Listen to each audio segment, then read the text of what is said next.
목적지는 올림픽 공원입니다. 여러분은 올림픽 공원 하면 뭐가 생각나시나요? 88 올림픽 마스코트 호돌이? 저는 살면서 처음 본 백호? 이곳은 송파구에 위치한 공원인데요.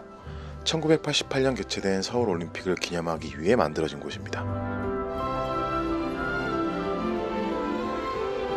지금은 올림픽 경기장, 소마미술관, 조각공원, 올림픽회관 등 다양한 시설들이 운영되고 있죠.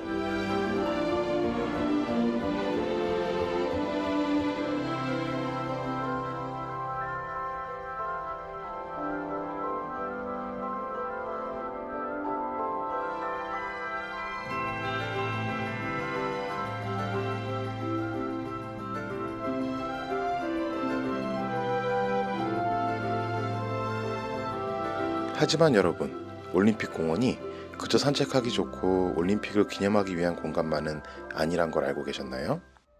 지금 보이는 이 얼어붙은 저수지의 이름은 몽촌해자. 해자란 적의 침입을 막기 위해 성 밖을 둘러파서 못으로 만든 곳을 뜻합니다. 올림픽 공원 자체가 몽촌토성이라는 성 위에 지어진 건데요.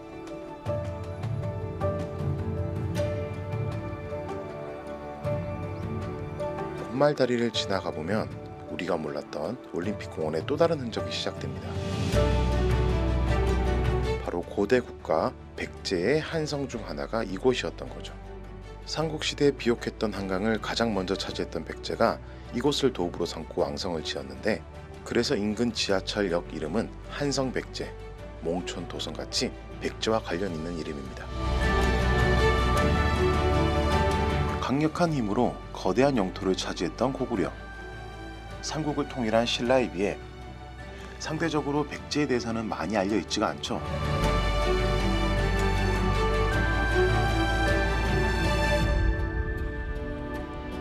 여기가 왕성이었다는 이야기를 알고 나니 걷는 길, 언덕 하나하나가 새롭게 보입니다. 백제왕이 일본에 전해주었다고 하는 칠지도 디자인의 스탬프토도 있네요. 이것만으로도 이곳이 백제와 관련이 있는 곳이란 걸 알 수 있습니다.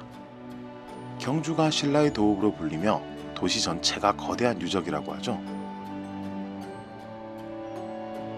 서울도 백제의 흔적이 고스란히 남아 올림픽 정신까지 합쳐져 이렇게 우리 곁에서 숨쉬고 있는 것 같습니다.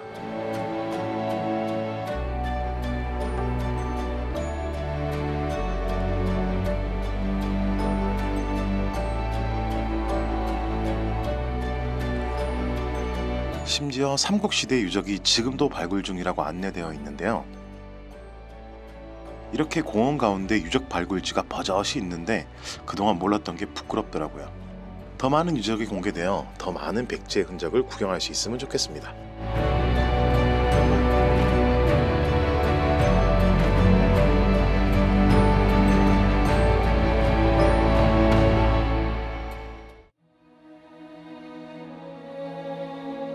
몽촌 역사관에는 다시 몽촌을 꿈꾸다 라는 기획 전시가 진행 중입니다.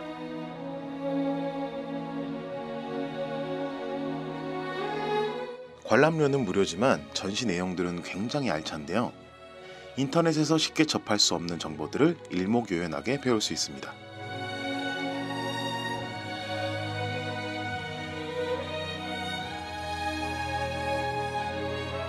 서울 그 거대한 번화 속에 이렇게 큰 유적이 있을 것이라고는 생각도 못했는데요. 이렇게 보다 보니 마치 거대한 공원이 왕성을 지켜주고 있다는 기분도 듭니다. 앞으로는 공원이나 경기장도 좋지만 역사 유적지의 한 곳으로도 생각해야겠습니다. 석천동, 방이동에 있는 고분도 모두 백제의 흔적이라고 하죠.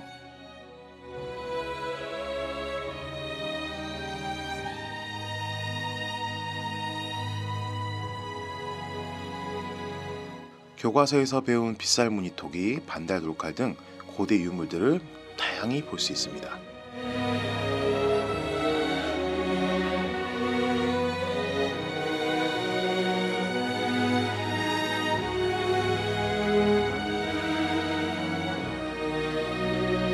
백제인들은 미적 감각이 뛰어나 장신구, 조각 등에서 굉장히 빼어난 솜씨를 보였다고 하는데요.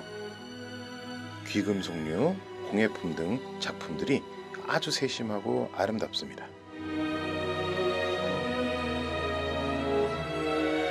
칠지도는 정확한 용도와 명칭에 대해서는 잘 모르지만 백제왕이 일본에게 하사한 것으로 저는 알고 있습니다. 조정래 작가님의 칠지도 아라홍련을 품다라는 소설도 재밌게 읽은 기억이 있네요.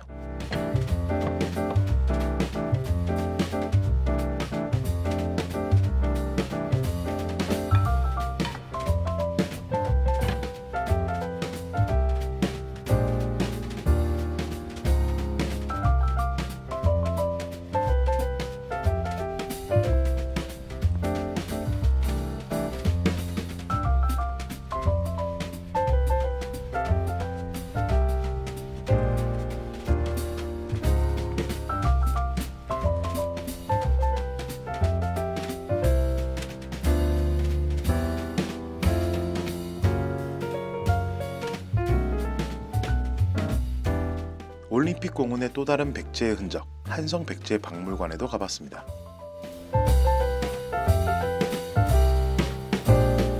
이곳에서는 왕도 한성, 풍납동 토성과 몽촌 토성 전시를 진행 중인데요.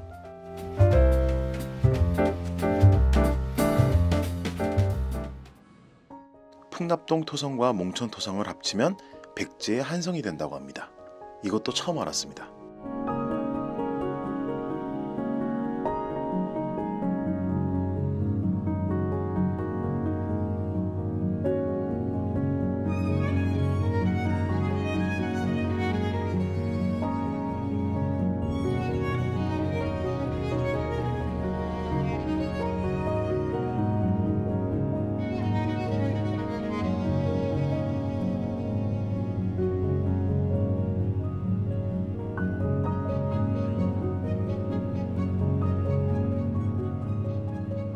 몽촌 토성이 만들어진 과정도 잘 보여주고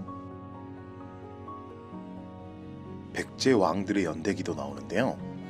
운저왕, 비류왕, 근초고왕, 침류왕, 무령왕, 의자왕 정도밖에 모르겠네요.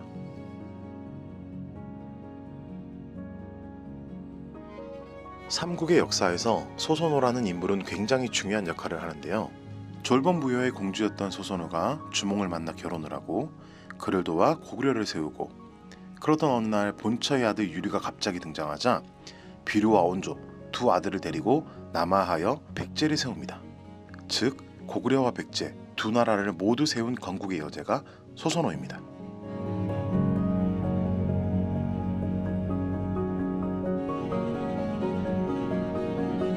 출토된 백제의 다양한 유물들로 당시의 시대상을 볼 수 있고, 그 당시의 환경과 사상, 백제인들의 습성까지 알 수 있죠.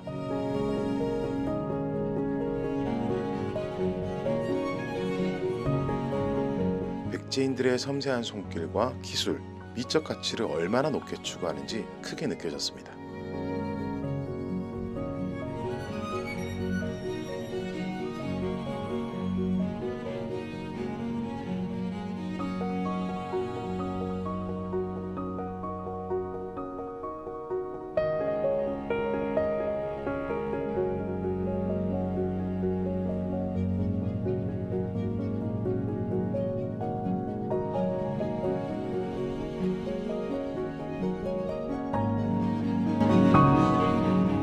오늘은 올림픽공원에서 백제의 역사를 살펴보는 시간을 가져봤는데요.